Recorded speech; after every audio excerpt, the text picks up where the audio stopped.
Shalom Aleihim. Bapak Yahweh memberkati saudara sekalian. Malam hari ini Bapak Ibu, saya akan menyampaikan satu materi yang saya beri tema perjamuan kudus. Namun sebelumnya saya akan mengajak untuk Bapak Ibu Saudara berdoa terlebih dahulu. Ada satu permohonan doa dari seorang subscriber kita yang ada di Malaysia, yaitu Molly. Saat ini dia membutuhkan dukungan doa karena dia akan operasi kanker payudara. Oleh karena itu saya ajak Bapak Ibu Saudara untuk mendukungnya di dalam doa. Dan jikalau Molly ikut saya streaming, kita berdoa bersama-sama. Mari kita tunduk kepala, kita akan berdoa. Kami tunduk di bawah kaki-Mu pada malam hari ini ya Bapak Yahweh. Sebelum kami mendengarkan renungan firman-Mu, saya berdoa untuk mempelai-Mu, kekasih-Mu yang saat ini mengalami kanker yang ada di payudaranya. Kami mohon Bapa, Engkau berkenan untuk memakai tim medis sehingga Molly bisa mendapatkan kesembuhan daripada-Mu. Oleh karena itu dari tempat ini, sekalipun kami memiliki jarak yang sangat jauh, tetapi kami tahu di dalam dunia alam supranatural tidak ada jarak. Kami menolak segala sakit penyakit, kanker yang ada di tubuhnya. Di dalam nama Adonai Yeshua HaMashiach, saya menyingkirkan dan menolaknya Engkau keluar dari tubuhnya. Akar dari sakit penyakit sudah dipatahkan. Oleh karena itu Bapak berkenan untuk memakai tim medis untuk mengambil sisa-sisa yang masih ada di dalam tubuhnya, sehingga Molly bisa sehat kembali, bisa memuji dan meninggikan Engkau bersama-sama dengan kami. Terima kasih Bapak, Engkau memberkati seluruh keluarga Molly. Engkau memberkati segala apa yang dilakukan dan dikerjakan, dibuatnyalah Engkau menjadi berhasil. Terima kasih ya Tuhan, di dalam nama Adonai Yeshua HaMashiach kami sudah berdoa dan mengucap syukur. Semua yang percaya berkata amin. Haleluya. Malam hari ini saudara-saudara, kembali saya akan menyampaikan satu materi yang saya beri tema perjamuan kudus. Seperti kita ketahui bahwa dalam waktu yang tidak lama lagi kita akan memasuki 7 hari raya. Dimulai dengan perayaan Peskah. Kemudian hari raya yang kedua yaitu hari raya Hag Hamatzot atau Hag Hamatza. Hari raya roti tidak beragi, dan hari raya yang ketiga adalah hari raya Yom Habikurim. 3 hari raya ini menjadi satu. Namun demikian saudara-saudara, karena kita memiliki format yang berbeda. Kalau dulu sebelum kita mengerti, kita melakukan perjamuan kudus pada tiap bulan. Sebulan sekali di minggu pertama. Namun dengan berjalannya waktu kita belajar, terus belajar, akhirnya kita mengetahui bahwa perjamuan kudus itu tidak dilakukan tiap-tiap bulan. Apalagi tiap-tiap ibadah, itu tidak mungkin saudara. Saya akan menerangkan sekaligus bagi Bapak Ibu Saudara yang dari orang-orang yang sudah percaya kepada Bapak Yahweh dan akan melakukan perjamuan kudus bisa mengikuti format yang saya sampaikan pada malam hari ini. Format ini tentu saja agak berbeda dengan yang lain, karena format ini kami mendapatkan pengajaran dari seorang mesianik yang pada waktu kami ke Israel, kami bisa beribadah bersama-sama di kehilatnya, yaitu Michael Schneider dari Israel.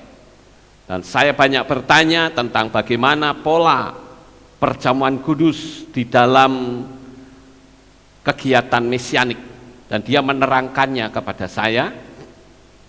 Dan tentu saja malam ini saya akan bagikan untuk Bapak Ibu Saudara yang mungkin ada di luar pulau, yang ada di luar negeri, yang saudara akan melakukan perjamuan kudus bersama kami.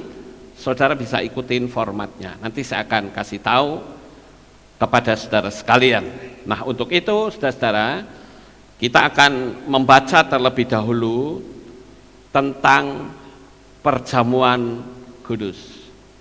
Selama ini ketika saya pertama kali menjadi orang percaya, saya diberitahu bahwa perjamuan kudus itu dilakukan pada tiap minggu pertama setiap bulan. Mereka mengambil beberapa ayat yang akan saya baca pada malam hari ini di dalam kitab Maases Lihim atau Kisah Para Rasul pasal yang kedua ayat 46 dan pasal 20 ayat 7 dan ayat 11. Saya akan bacakan untuk Bapak Ibu Saudara semua. Demikianlah bunyinya. Dan setiap hari sambil bertekun dengan seia sekata di dalam bait suci, dan sambil memecah-mecahkan roti dari rumah ke rumah, mereka berbagi makanan dengan gembira dan dengan tulus hati. Kita berhenti di sini dulu. Ayat inilah yang sering dipakai oleh seseorang atau pemimpin gereja yang mengatakan bahwa perjamuan kudus itu bisa dilakukan tiap-tiap hari. Dia ambil ayat ini, dikatakan dan setiap hari. Nah, dia ambilnya di situ, saudara-saudara. Tetapi apakah benar seperti itu? Ternyata kalau kita lihat dari ayat ini sendiri, tidak ada unsur anggurnya. Jadi hanya roti saja. Berarti saya mengatakan kalau mereka memecah-mecahkan roti tanpa ada anggur, tentu itu bukan perjamuan kudus. Kenapa harus roti? Ya karena orang-orang Israel itu makanannya roti, saudara. Berbeda dengan orang di Indonesia. Sama seperti kita. Ketika kita selesai ibadah kan kita kadang pada kumpul masuk ke pastori, makan-makan di sana. Makan bakso, makan sate, makan macam-macam. Karena itu yang saya sebut dengan perjamuan kasih. Jadi saya bisa mengatakan bahwa di dalam Maases Lihim atau Kisah Rasul pasal 2 ayat 46 itu adalah perjamuan kasih. Saya juga melihat ketika saya melayani pekerjaan Tuhan di luar negeri, ketika mereka selesai ibadah, mereka nggak langsung pulang. Mereka kumpul makan-makan dulu, minum kopi, minum teh, gitu. Nah, ini yang dilakukan oleh orang-orang pada zaman Kisah Para Rasul, khususnya di pasal yang kedua. Karena di sana hanya dikatakan dan sambil memecahkan roti, tidak ada anggur di situ. Tidak disebut mereka juga mempergunakan anggur. Karena itu bentuknya adalah sakramen, sementara ini bukan. Kemudian kita lihat juga di pasal 20 ayat yang ke-7, dan pada hari pertama pekan itu ketika para murid berkumpul untuk memecahkan roti, Paulus berbicara kepada mereka karena akan segera berangkat keesokan harinya, dan dia melanjutkan pembicaraan itu hingga tengah malam. Kemudian di ayat yang ke-11, dan sesudah naik kembali dan seraya memecahkan roti dan makan, serta setelah berbicara panjang lebar sampai fajar menyingsing, barulah dia berangkat. Nah, kalau saudara melihat di dalam Kisah Rasul pasal 20 ini, di situ ada cerita tentang seorang pemuda yang bernama Eutikus. Paulus pada waktu itu memberitakan kebenaran firman Tuhan, menyampaikan khotbah di situ. Ternyata diceritakan Eutikus itu ngantuk, saudara-saudara. Dia duduk di jendela, ya, di kusen jendela.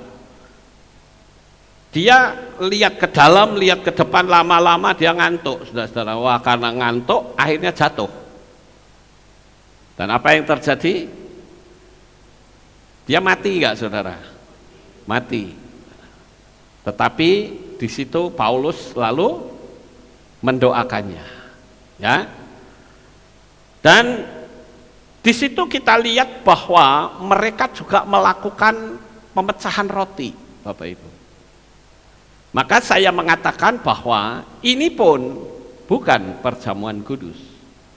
Karena yang namanya perjamuan kudus itu pasti ada roti dan anggur.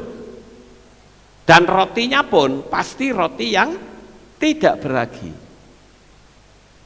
Jadi saya tetap mengatakan bahwa di Kisah Rasul pasal 2 dan pasal 20 itu tidak bisa disebut sebagai perjamuan kudus.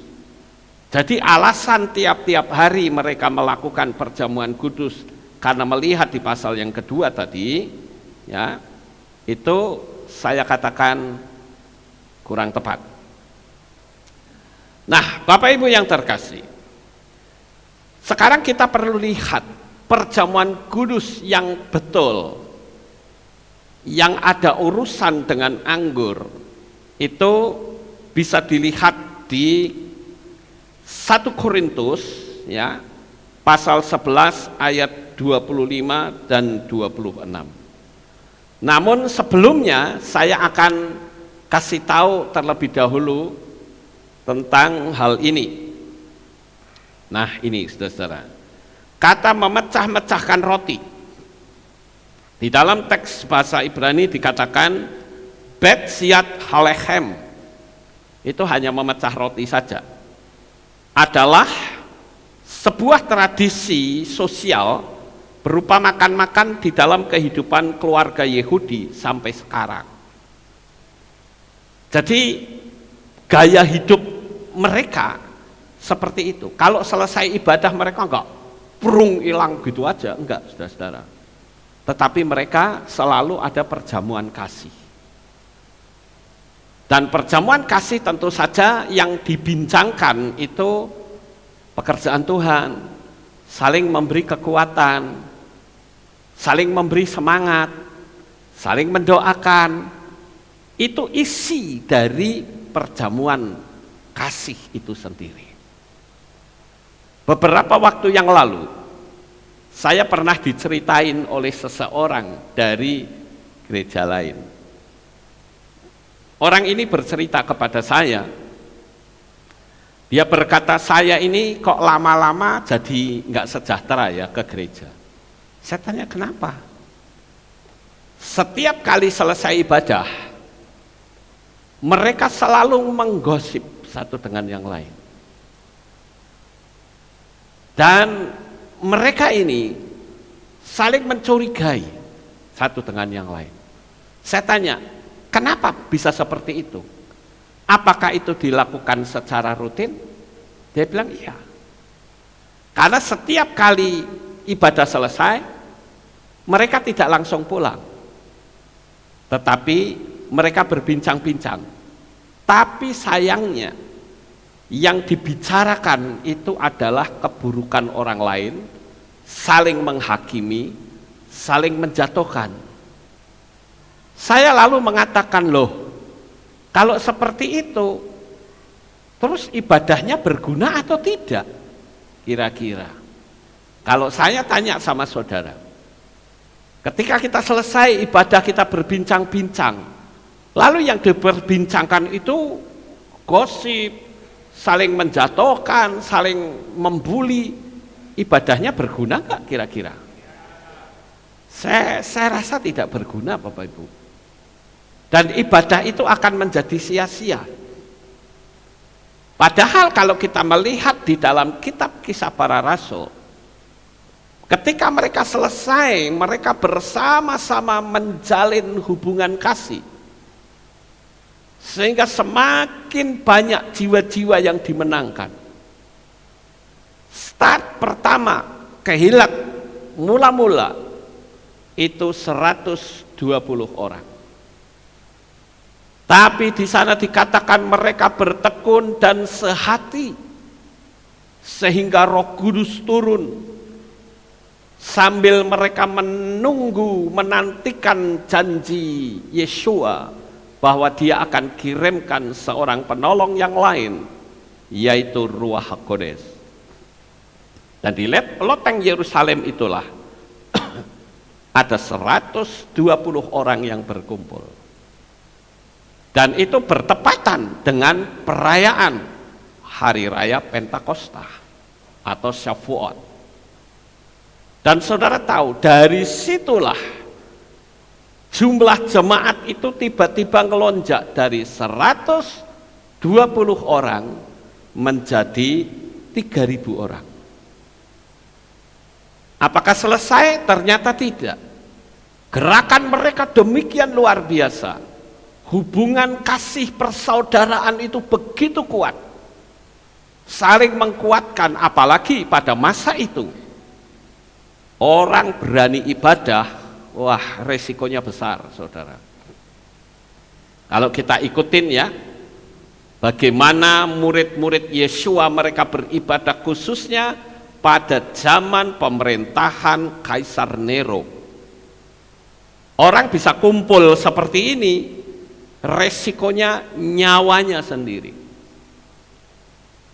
Karena Kaisar Nero itu akan menangkapi murid-murid Yeshua, kemudian mereka akan diikat dan mereka disiram dengan aspal panas dan dibakar hidup-hidup menjadi obor manusia.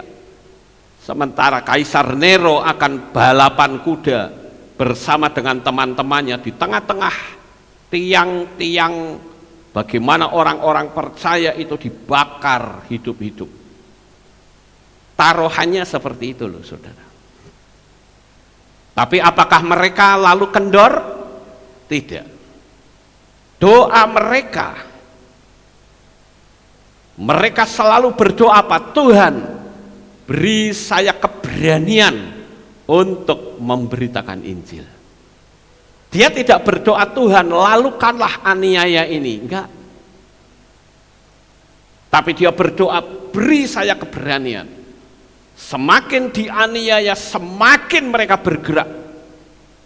Nah itu baru iman yang benar, Bapak Ibu. Oleh karena itu saya menghimbau kepada Bapak Ibu Saudara, sebentar lagi kita akan memasuki 7 hari raya. Apakah saudara akan bolos 7 hari raya itu? Ayo, ini menjadi sebuah tantangan bagi saudara. Saudara belum diadu dengan singa loh. Jadi saudara perlu merenungkan baik-baik agar supaya saudara bisa mengambil sikap untuk dekat kepada Tuhan. Apalagi saat ini kedatangan Yeshua HaMasyiah sudah sangat dekat sekali. Jadi sekali lagi yang pertama ini adalah memecah-mecahkan roti itu adalah sebuah tradisi sosial yang biasa dilakukan oleh orang-orang Yahudi pada waktu mereka bersekutu bersama-sama, baik di rumah maupun di bait suci atau di sinagog-sinagog. Mereka akan lakukan seperti itu, saudara-saudara. Dan kita perlu tahu juga bahwa yang disebut agama Yahudi itu adalah agama keluarga. Ketika mereka merayakan hari-hari raya, mereka tidak sewa gedung seperti zaman sekarang, ya, dengan sewa gedung mewah, mengadakan kepanitiaan, penggalangan dana, dan pengadaan konsumsi. Mereka enggak terbiasa seperti itu. Apalagi mereka ada dalam masa aniaya besar. Mereka bergerak luar biasa. Cepat sekali gerakannya, Bapak Ibu. Dan kalau kita lihat bagaimana mereka melakukannya, karena orang-orang Yahudi itu punya kepercayaan itu masing-masing. Makanya ada orang yang pernah tanya sama saya begini, Pak Lukas, boleh nggak kalau saya memakai sidur? Saya bilang boleh saja. Dan saya perlu kasih tahu kenapa sih ada sidur. Sidur itu dalam bahasa yang kita kenal adalah liturgi. Tujuannya apa sih liturgi itu sebetulnya? Tujuannya yaitu jikalau ada sebuah keluarga yang tidak memiliki orang yang berjiwa leadership, mereka nggak bisa ibadah, mereka nggak ngerti cara mimpinnya seperti apa, memulainya seperti apa. Jadi dengan menggunakan liturgi atau sidur, mereka bisa memulai ibadah.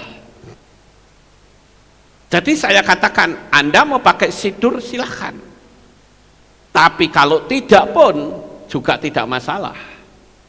Kenapa? Karena Yesua tidak pernah memakai sidur. Sekali lagi perhatikan kata-kata saya. Kalau saudara mau pakai sidur silahkan, karena mungkin dalam keluarga saudara mau pimpin ibadah tidak bisa. Jadi harus menggunakan liturgi. Ayo kita mulai. Yang berdoa siapa, kan sudah dicatat di situ. Jalannya melalui catatan itu. Karena memang nggak ada yang punya jiwa leadership, cara mimpinnya juga nggak ngerti. Jadi kalau pakai sidur, ibadah itu bisa jalan, Bapak Ibu. Tetapi, nah ini saya juga perlu kasih tahu, saudara-saudara. Orang yang memakai sidur juga tidak boleh mengolok-olok yang tanpa sidur. Katanya kok nggak pakai sidur sih? Ya enggak lah, sudah jalan kok. Sebetulnya kalau kita mau mengamati, mau pakai sidur atau tidak, itu mesti ada 5 unsur ini, saudara-saudara. Perhatikan baik-baik. Selalu ada 5 unsur. Yang pertama adalah Shema Yisrael. Ya kan? Ada Shema Yisrael. Yang kedua ada doa. Yang ketiga ada pujian. Yang keempat ada pemberitaan firman.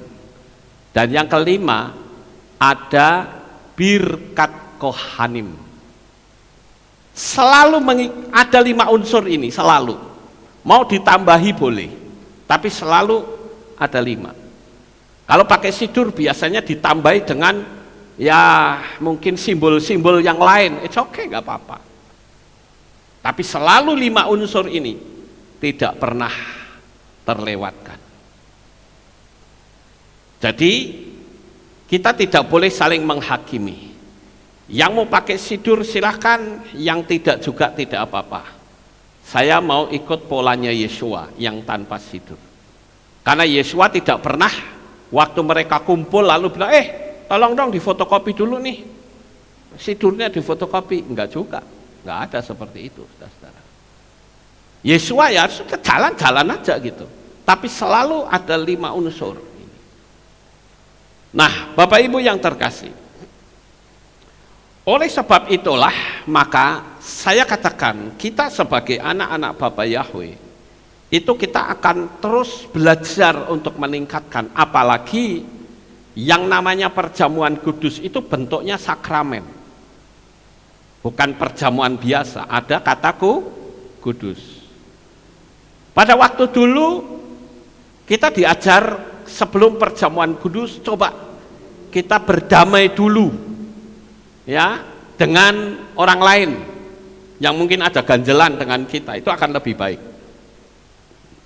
Kalau saudara mau berdamai, saudara saling mendoakan, itu lebih baik. Jadi tidak saling gontok-gontokan. Itu betul-betul kita bisa meresapi perjamuan itu sendiri. Nah, kepala keluarga itu akan mengangkat roti dengan berdoa. Baruk ata Yahweh Elohenu melek haolam, hamotsi lechem min haaretz. Yang artinya, terpujilah engkau Yahweh Tuhan kami, Raja semesta alam, yang mengeluarkan roti dari dalam bumi. Nah ini kalau saudara lihat gambar itu ketika mereka bersama-sama beribadah. Ya, ketika mereka beribadah, mereka selalu ada makanan di sini ya. Nanti begitu selesai mereka makan-makan bareng. Jadi keakraban antar anggota itu dijaga banget. Sehingga mereka menghindari pertengkaran, menghindari permusuhan, saudara-saudara. Kemudian kita lihat ketika Yesua memberikan makan 5 roti dan 2 ikan, Yesua mengucap berkat lalu memecah-mecahkan roti itu. Saudara bisa lihat di dalam kitab Matius atau Matius pasal 14 ayat 19, di dalam bahasa Ibrani dikatakan Betsiat Halechem, itu memecah-mecahkan roti. Dan tradisi ini sangat bagus, saudara-saudara. Artinya apa? Orang itu dididik untuk setiap kali mau melakukan makan apapun selalu berdoa. Nah, kalau saya berhenti di sini, saya bisa tanya kepada saudara. Kira-kira kalau saudara makan itu berdoa atau tidak? Berdoa, wah puji Tuhan. Tapi sekarang saudara berada di kelompok orang yang tidak percaya Tuhan, gimana tuh? Oh, tetap berdoa, bagus, puji Tuhan ya. Enggak boleh lupa saudara-saudara.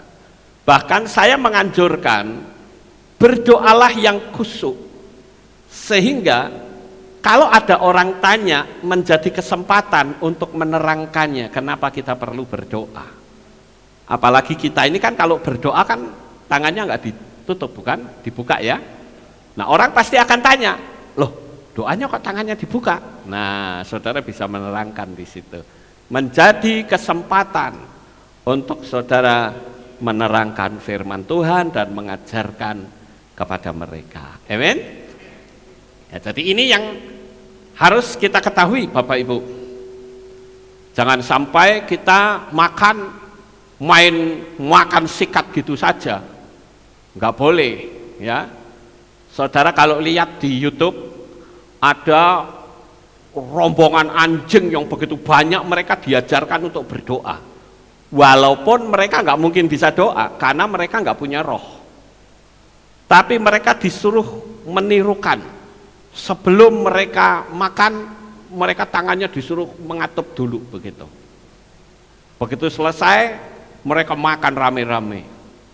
Ya. Nanti pelatihnya megangin semeti. Kalau ada yang berani duluan, sabet gitu ya. Nah, dari sini kita akan berkata begini, lah kalau anjing saja makan bisa disuruh seperti itu mau, masa kita nggak mau? Betul nggak Bapak Ibu? Ya, jadi kita berlatih, belajar untuk berdoa pada waktu mau makan. Siapa tahu, ya siapa tahu, saudara makan ternyata diracun. Wah, bisa nggak? Ternyata racun itu bisa netral karena doa saudara. Sangat bisa, puji Tuhan. Rabi Shaul kan ngalami begitu ya. Racun, tapi racun maut itu tidak bisa mencelakai dia. Tapi kita nggak boleh lalu nantang gitu loh. Ayo, kan ada ayat yang bilang sekalipun minum racun maut nggak apa-apa. Terus kita nantang, ayo kasih racun tak minumnya, ya mati saudara. Nggak boleh, nggak bisa dipakai model begituan ya. Jadi kalau kita memberitakan Injil dan ternyata ada bahaya, Bapak Yahweh meluputkan bahaya. Kemudian saudara-saudara, kalau kita lihat di dalam kitab Ma'aseh Shlichim pasal 20 ayat 7 sampai 11, sekali lagi itu bukan bicara tentang sakramen, tetapi tradisi perjamuan kasih. Lalu kenapa kok harus roti? Karena orang-orang Israel itu makannya adalah roti. Dekat di Indonesia bisa nggak itu rotinya diganti dengan bakso misalnya? Bisa. Bisa nggak rotinya diganti rendang misalnya?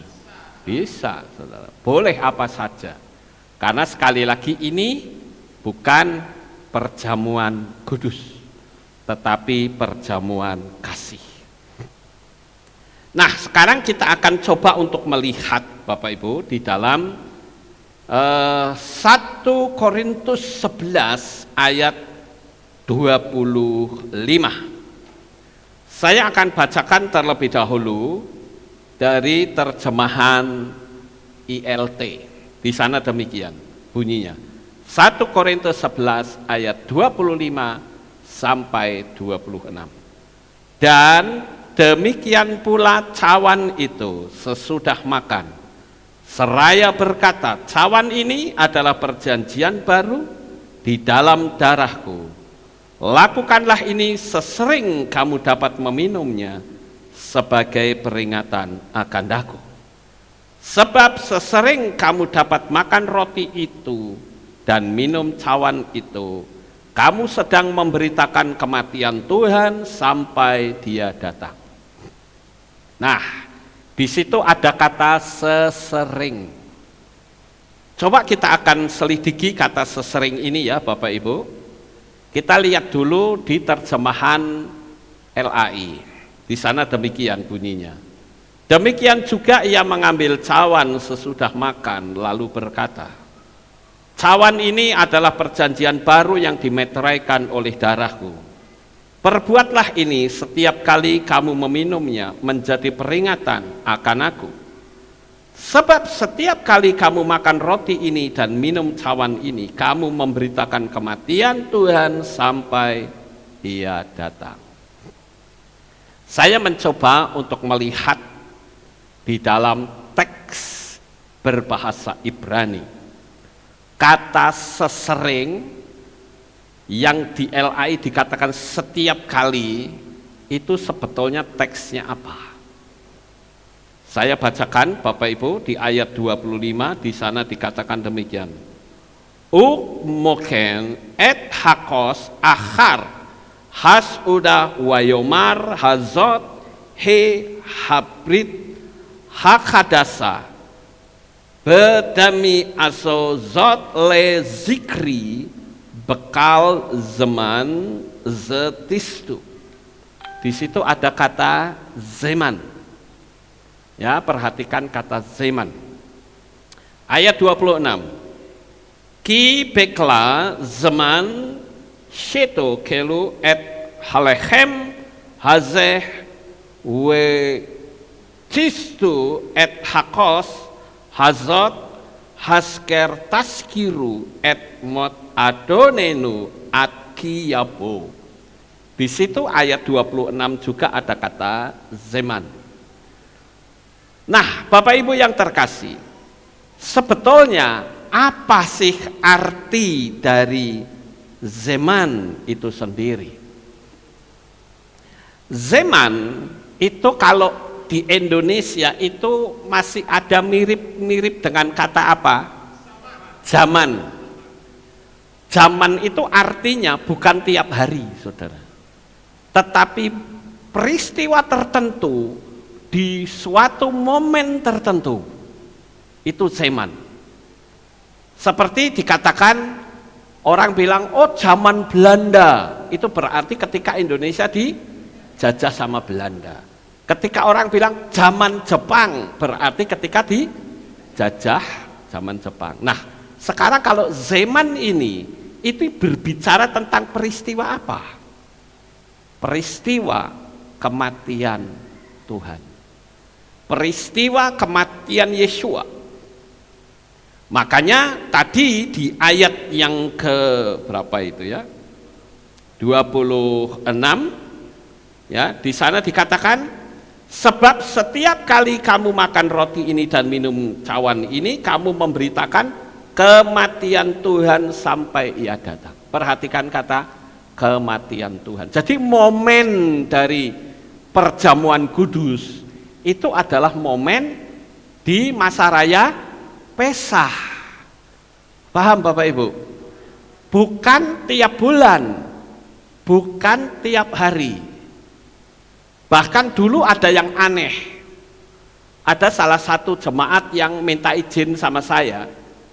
Dia bilang begini, Pak Lukas, boleh gak kalau karena saya tidak bisa ikut ibadah, saya tak minta anggurnya, tak buat ngolesi kaki saya yang bengkak.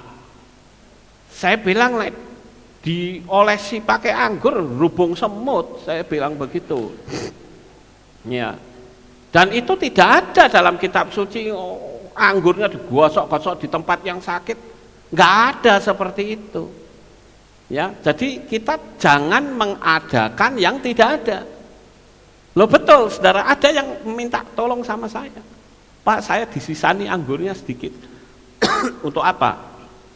Untuk gosok buat boreh di kaki saya yang bengkak karena saya nggak bisa datang. Saya bilang, rubung semut nanti, jangan. Dan itu enggak ora adune, tahu enggak? Ora adune itu apa? Enggak pada tempatnya. Gitu ya, kita harus mengikuti akidah, pola dari kitab suci. Jangan kita ngarang-ngarang sendiri. Ya, Bapak Ibu. Nah, di sini saya tunjukkan kata zaman itu yang saya kolongin merah ini nih. Zaman. Ya. Nah, kalau kata sering, ya, ini ditulis dengan marbim.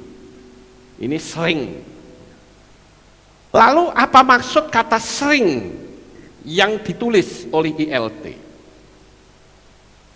Dan apa kata setiap kali? Itu artinya adalah setiap kita ikut merayakan masa raya Peskah. Di dalam perayaan 7 hari raya itu ada 3 kelompok besar, Bapak Ibu. Yang pertama adalah masa raya Peskah. Masa raya Peskah itu 3 hari raya. Hari raya Peskah, hari raya roti tidak beragi, kemudian hari raya buah sulung. Itu kelompok pertama. Kelompok keduanya dia sendiri, yaitu hari raya Syavuot sendiri, saudara-saudara. Sementara kelompok ketiga dia bareng, berdekatan gitu loh. Yang pertama adalah hari raya Yom Teruah, ya, atau hari raya Shofar, hari raya peniupan nafiri. Kemudian hari raya yang berikutnya Yom Kippur. Ini orang menyebutnya hari raya Grafirat. Dan yang terakhir hari raya Sukkot. Ya, nah jadi ini ada 3 kelompok, Bapak Ibu. Dan orang-orang Israel itu selalu pergi ke Yerusalem ketika dia merayakan hari raya ini. Makanya ketika perayaan Sukkot, bangsa Israel itu pulang mudik, sama seperti umat Muslim kalau hari raya Idul Fitri kan pulang mudik. Ya. Nah, momen itulah yang dipakai oleh Kaisar Agustus, Bapak Ibu. Jadi bukan sensusnya itu karena bangsa Israel pulang itu karena sensus, enggak. Tapi Kaisar Agustus nebeng momen, ya, nebeng momen Sukkot. Sehingga orang Israel pas pulang, lah disitulah Maria melahirkan. Jadi melahirkannya pas perayaan Sukkot. Gampang sebetulnya, bukan di perayaan Natal Desember, saudara. Salah itu. Ya. Oke, sekarang kita lanjut ya. Yang berikutnya. Nah, ini. 4 tahapan tentang keselamatan. Jadi begini, Bapak Ibu. Dan saudara sekalian yang akan melayani perjamuan kudus di berbagai negara dan pulau, baik yang ada di Indonesia maupun yang ada di luar negeri. Kalau saudara mau ikutin pola kami, itu cupnya atau cangkirnya itu ada 4. Ada 4 ya. Atau mau 1 juga nggak apa-apa, tapi agak penuhan dikit anggurnya, minumnya 4 kali. Kemudian rotinya itu ada 4. Mau 1 juga nggak apa-apa, tapi dipotong-potong jadi 4 nantinya. Terserah, ya mau pakai model 4 sekaligus atau 1 tapi dipotong juga nggak apa-apa. Nah, Bapak Ibu yang terkasih, di situ ada 4 tahapan. Nanti minum pertama itu membayangkan bagaimana Israel itu keluar dari Mesir. Itu sebagai tanda kasihnya Bapa. Sehingga dia keluar dari Mesir, dia mendapatkan kemenangan, dia bisa beribadah rame-rame bersama dengan seluruh bangsa Israel, nggak lagi diperbudak, nggak lagi terus-terusan di Goshen, tetapi mereka bisa ibadah. Itu yang pertama, saudara. Kemudian setelah prosesi, nanti saya akan tunjukkan cara prosesinya ya. Saya cerita dulu aja. Kemudian yang kedua, yaitu Tuhan membawa perbudakan menjadi orang merdeka. Nah, di sini untuk roti dan anggur yang kedua, kita diingatkan untuk kita ini mensyukuri bagaimana kita itu dulu adalah seorang budak. Kalau zaman sekarang tentu budak dosa. Tetapi Yeshua HaMasyiah melalui darahnya kita diselamatkan. Jadi dengan demikian Bapak Ibu, kita akan selalu diingatkan bagaimana hebatnya pertolongan Bapa Yahweh kepada umat-umatnya yang sangat dikasihi. Dan saya perlu kasih tahu juga kepada Bapak Ibu, dengan perjamuan kudus ini kita diingatkan bahwa Bapa Yahweh itu begitu mencintai hidup saudara. Bapa Yahweh itu begitu melindungi, membebaskan kita dari perjalanan menuju ke api neraka. Itu anggur yang kedua. Sekarang anggur yang ketiga. Anggur yang ketiga yaitu bicara tentang penebusan menjadi miliknya. Karena ini konotasinya ke Israel. Kalau orang goyim kita bukan ditebus tetapi dibeli. Dan harganya telah tunai dibayar. Ya, jadi kita harus bisa membedakan antara ditebus dan dibeli. Misal saya punya HP nih ya, HP saya ini hilang, ditemukan orang. Saya beli atau saya tebus? Saya tebus, Bapak Ibu. Tapi kalau HP itu bukan milik saya dan supaya menjadi milik saya, kita beli. Jadi istilah beli dan tebus saudara mesti ngerti. Ya, karena Rasul Paulus menggunakan 2 kata itu, dibeli dan ditebus. Kalau ditebus itu khusus untuk orang Israel, kalau dibeli itu adalah orang-orang goyim, Bapak Ibu saya, orang-orang non Israel itu dibeli. Dan kita dibeli dengan harga yang tunai. Saya tidak lagi menggunakan istilah lunas, saudara. Karena kalau kata lunas di zaman sekarang tuh konotasinya dicicil, diangsur bisa. Ya, tapi kalau tunai itu berarti dibayar cash. Nggak ada angsuran, nggak ada. Kita dibeli dan harganya telah tunai dibayar. Bukan dengan emas dan perak, tetapi dengan darah Yeshua HaMasyiah. Jadi nilai saudara senilai siapa? Ya senilai Yeshua HaMasyiah. Hebat ya Bapak Ibu? Wow, luar biasa loh. Nilai kita tinggi banget ya di hadapan Tuhan. Gitu. Makanya kalau kita menyadari bahwa kita telah dibeli dan harganya tunai dibayar, nah jangan lupa meterai kepemilikan kita juga harus dibenarkan, dibetulkan ya. Dulu kita dimeterai dalam nama siapa? Perbaiki, supaya nanti kita berada di kursi pengadilan Tuhan, nggak ada tuh oknum lain yang mengklaim dia milik saya loh. Nggak bisa loh, coba tanya dia dulu waktu dimeterai dalam nama siapa? Dalam namaku. Nggak bisa apa-apa. Makanya kita perlu dimeterai dengan meterai yang benar. Nah, begitu Bapak Ibu ya, kita menjadi miliknya. Sekarang untuk anggur yang keempat atau roti keempat, yaitu bicara tentang Bapak Yahweh menerima kita menjadi umatnya.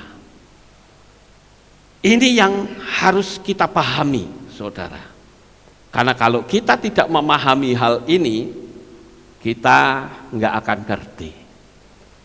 Tapi dengan 4 pola ini, kekuatan cinta kita kepada Bapak Yahweh menjadi semakin lebih kuat Bapak Ibu. Nah sekarang saya akan menyampaikan bagaimana prosesinya.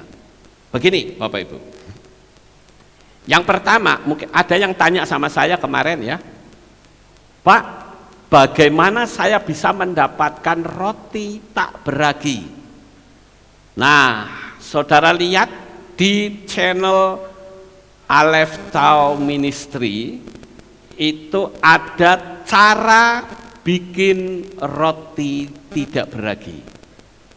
Cara yang kita pakai itu adalah cara dari format orang Israel, jadi itu tidak salah ya.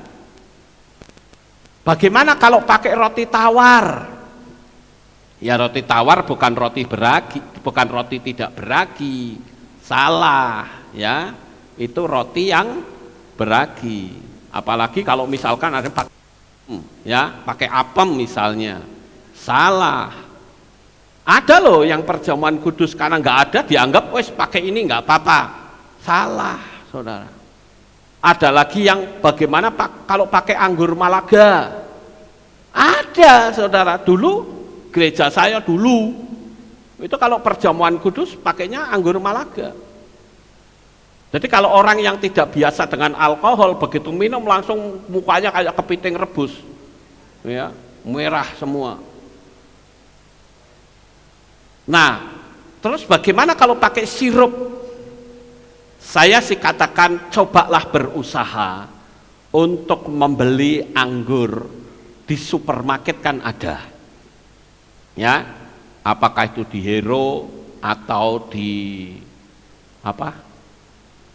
Superindo atau apalah ya, bisa cari di situ anggur yang itu loh, yang masih potolan kayak gini ya, itu di jus. Kalau nggak punya jus gimana ya, wenyet-wenyet pakai apa kayak terserah ya, pokoknya keluar airnya gitu loh. Nah itu yang dipakai untuk anggurnya. Ada yang tanya, boleh nggak kalau dikasih gula? Ada yang tanya gitu. Nggak usah pakai gula ya. Nah itu format pertamanya harus seperti itu ya Bapak Ibu.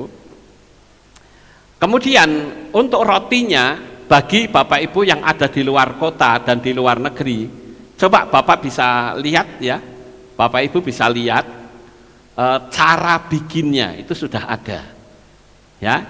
Nanti bisa saudara lakukan sendiri di rumah, dan untuk perjamuan kudus bisa ikut bersama kami nanti ya. Nah sekarang saudara sudah tahu ya tentang anggurnya, tentang rotinya. Sekarang pertanyaannya lain, gelasnya bagaimana? Orang, saya harus nyampein karena kalau enggak orang tanya lagi, saudara, gelasnya bagaimana? Boleh nggak pakai gelas yang beginian? Boleh. Tapi kalau ada yang kecil, lebih baik yang kecil. Ya, tapi kalau mau begitu besar ya boleh saja, nggak masalah. Wong itu tidak ada fermentasi kok. Jadi kalau anggurnya diminum banyak juga nggak apa-apa, saudara-saudara. Nggak akan mabok karena belum ada fermentasi. Gitu ya, itu yang masalah format fisiknya seperti itu. Lalu bagaimana caranya?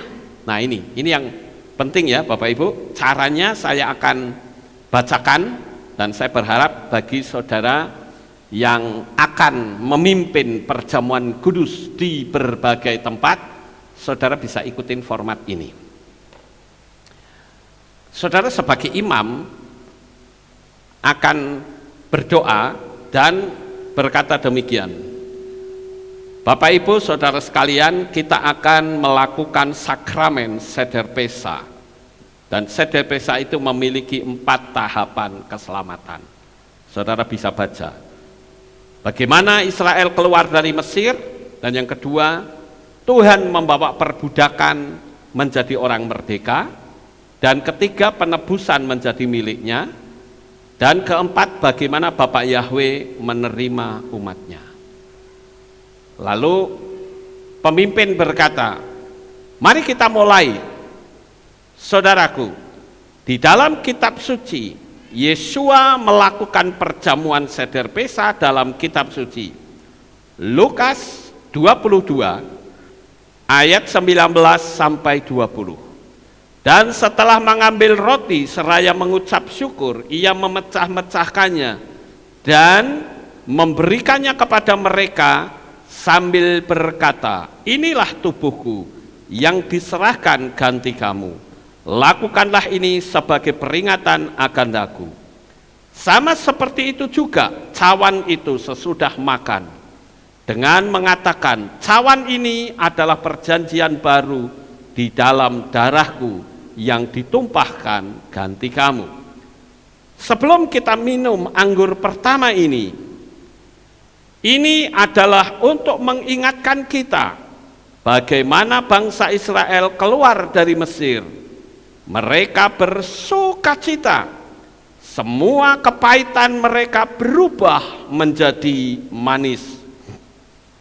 Firman Tuhan katakan di dalam kitab Shemot atau Keluaran 29 ayat 45 ayat 46, dan aku akan tinggal di tengah-tengah Bani Israel.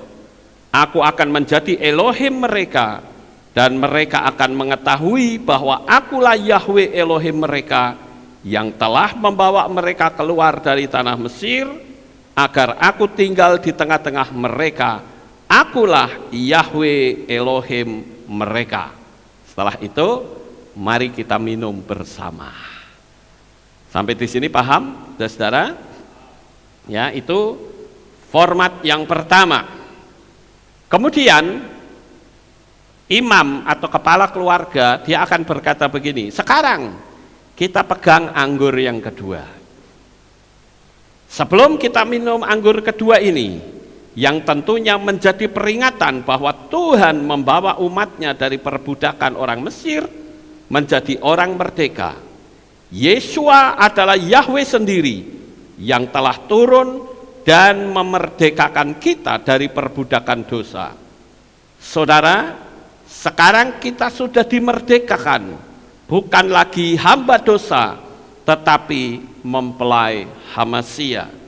Firman Tuhan berkata di dalam kitab Yohanan atau Yohanes 8:34 sampai 36, Yesua menjawab kepada mereka, sesungguh-sungguhnya aku berkata kepadamu, bahwa setiap orang yang berbuat dosa adalah hamba dosa, dan hamba tidak tinggal di dalam rumah untuk selamanya, putra tinggal sampai selamanya.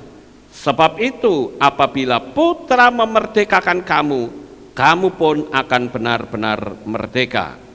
Sekarang peganglah roti saudara di tangan kanan. Roti ini adalah tubuh Hamasia, Yesua Hamasia yang terpecah-pecah oleh karena dosa kita. Dia rela tubuhnya hancur. Firman Tuhan berkata di dalam 1 Korintus 11 ayat 23 sampai 24.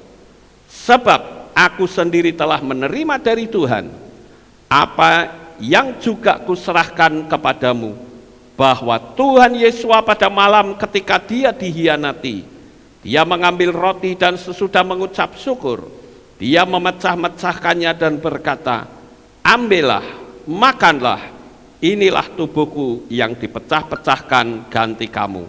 Lakukan ini sebagai peringatan akan daku.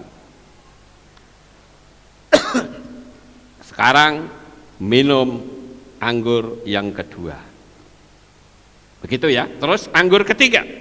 Sekarang pegang anggur ketiga.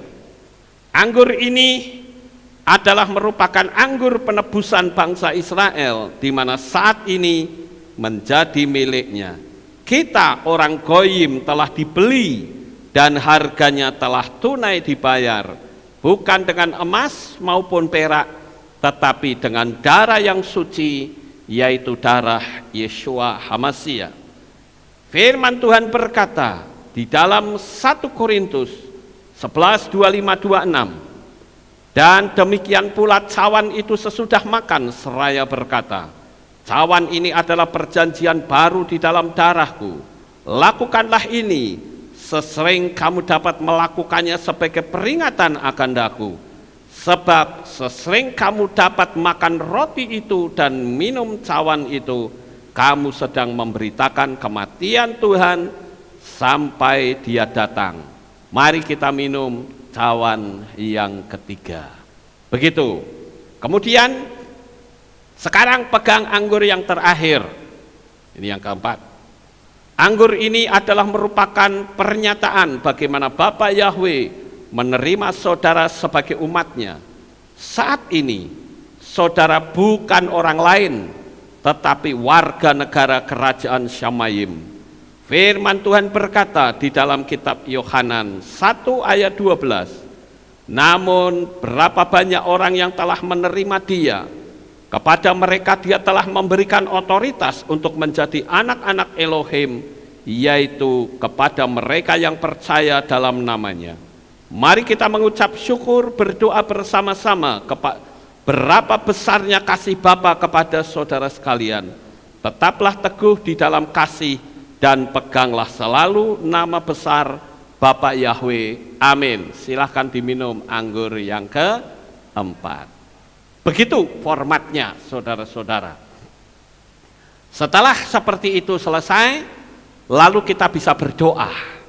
Mari kita berdoa, kita mengucap syukur atas apa yang Tuhan sudah lakukan bagi kita. Nah, setelah itu saudara bisa berdoa bersama-sama dengan keluarga saudara atau persekutuan yang saudara pimpin. Saudara bisa berdoa bersama-sama. Boleh ditambahi dengan musik juga boleh, ditambahi pujian juga boleh, terserah.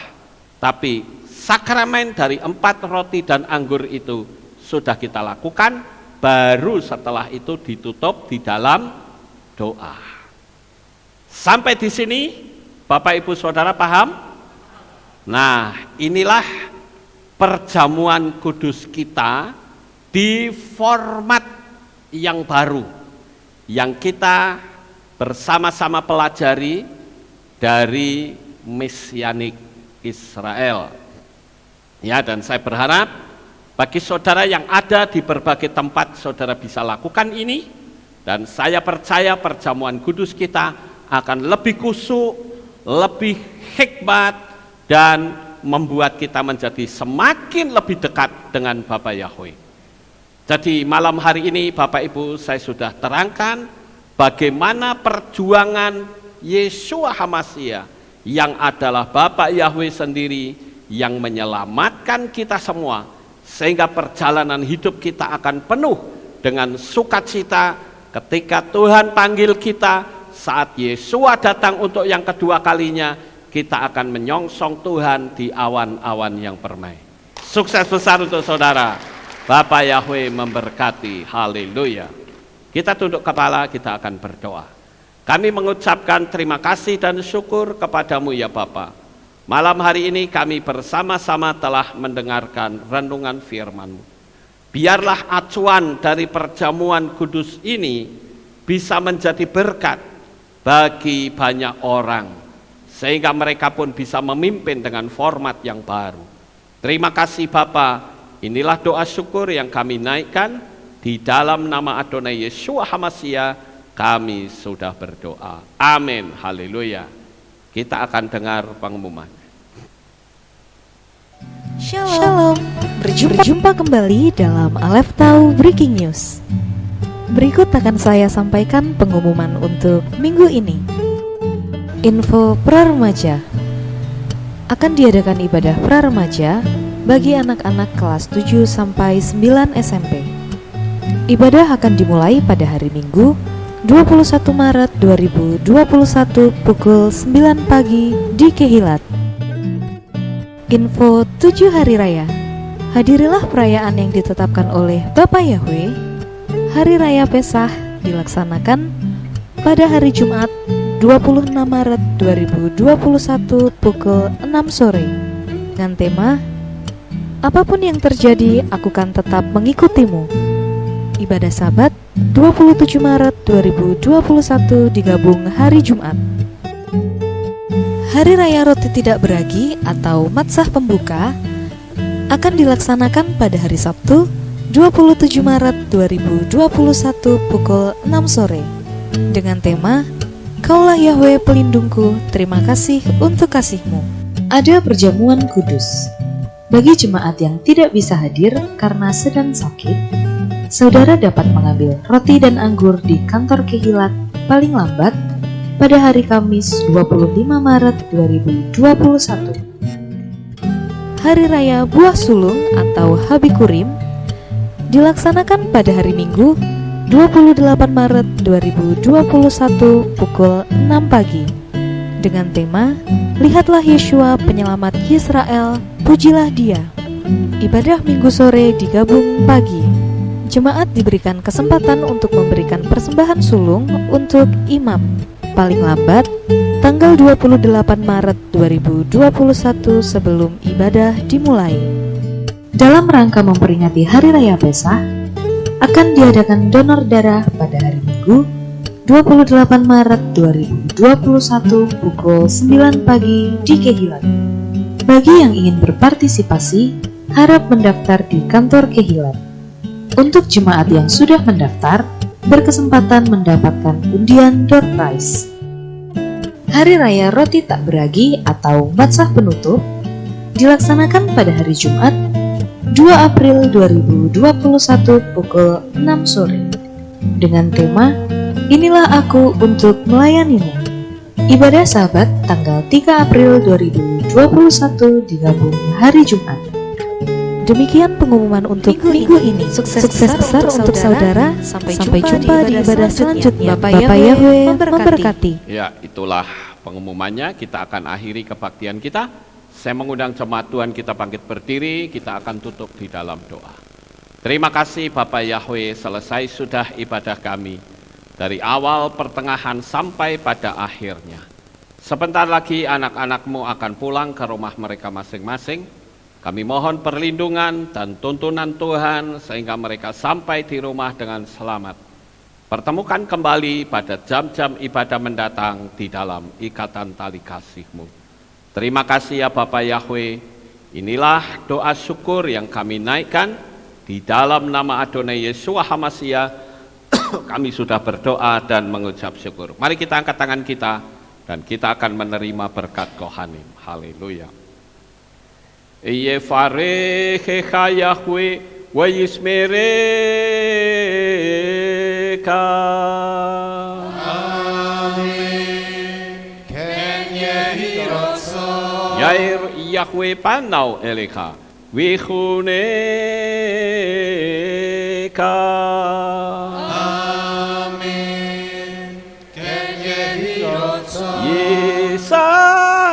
Yahweh panau eleka wa yashem lecha shalom. Amin. Ken yehi rotso.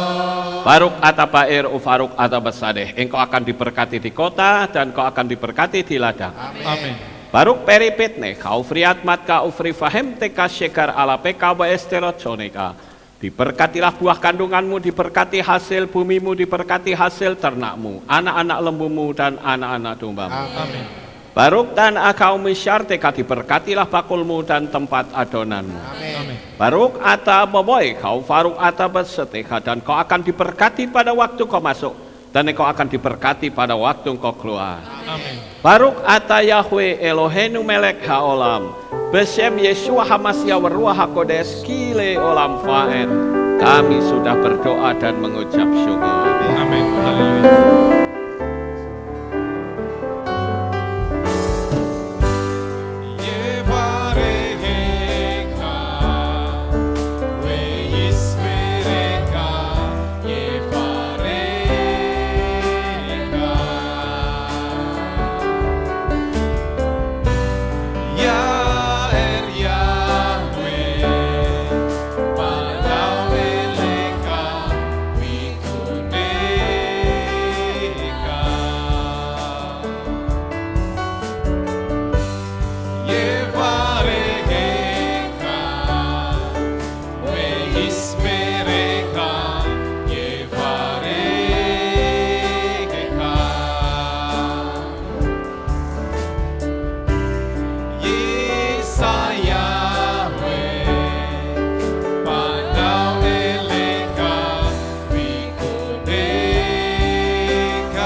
Bapak Yahweh selalu memberkati Bapak Ibu Saudara semuanya. Shalom, haleluya. Bersama Yesua.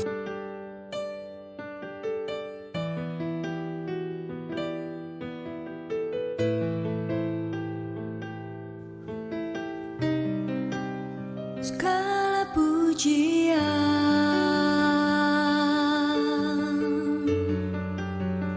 hanya untuk-Mu Tuhan, segala kehormatan